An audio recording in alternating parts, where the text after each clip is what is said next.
Most of us associate the holiday with happy pilgrims and Indians sitting down to a big feast, and that did happen once.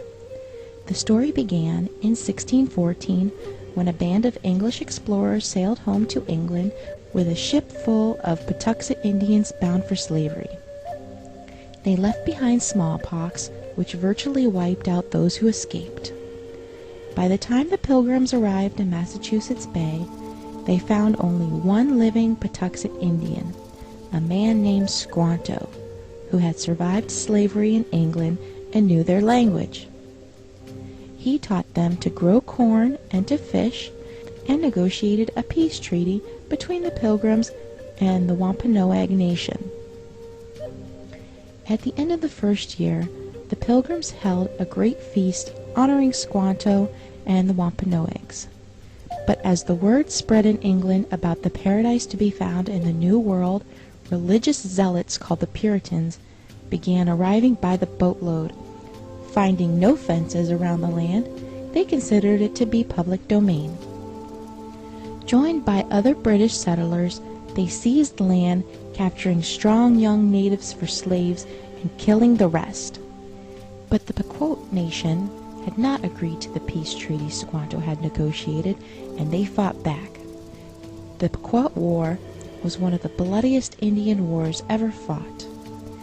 In 1637, near present day, Groton, Connecticut, over 700 men, women, and children of the Pequot tribe had gathered for their annual Green Corn Festival, which is our Thanksgiving celebration.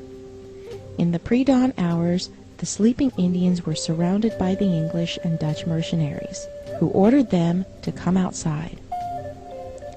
Those who came out were shot or clubbed to death, while terrified women and children who huddled inside the longhouse were burned alive.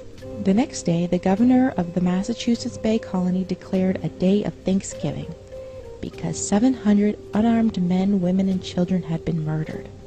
Cheered by their victory, the brave colonists and their Indian allies attacked village after village. Women and children over 14 were sold into slavery, while the rest were murdered. Boats loaded with as many as 500 slaves regularly left the ports of New England. Bounties were paid for Indian scalps to encourage as many deaths as possible. Following an especially successful raid against the Pequot in what is now Stamford, Connecticut, the churches announced a second day of Thanksgiving to celebrate a victory over the heathen savages.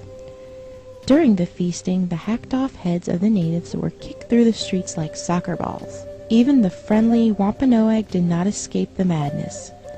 Their chief was beheaded and his head impaled on a pole in Plymouth, Massachusetts, where it remained on display for 24 years. The killings became more and more frenzied, with days of Thanksgiving feasts being held after each successful massacre. George Washington finally suggested that only one day of Thanksgiving per year be set aside of celebrating each and every massacre. Later, Abraham Lincoln decreed Thanksgiving Day to be a national legal holiday during the Civil War. On the same day, he ordered troops to march against the starving Sioux in Minnesota. The story doesn't have quite the same fuzzy feeling associated with it as the one where the Indians and Pilgrims are all sitting down together at a big feast. But we need to learn our true history so it won't ever be repeated. This Thanksgiving, when you gather with your loved ones to thank your Creator for all your blessings, think about the people who only wanted to live their lives and raise their families. They also took time out to say thank you for all their blessings.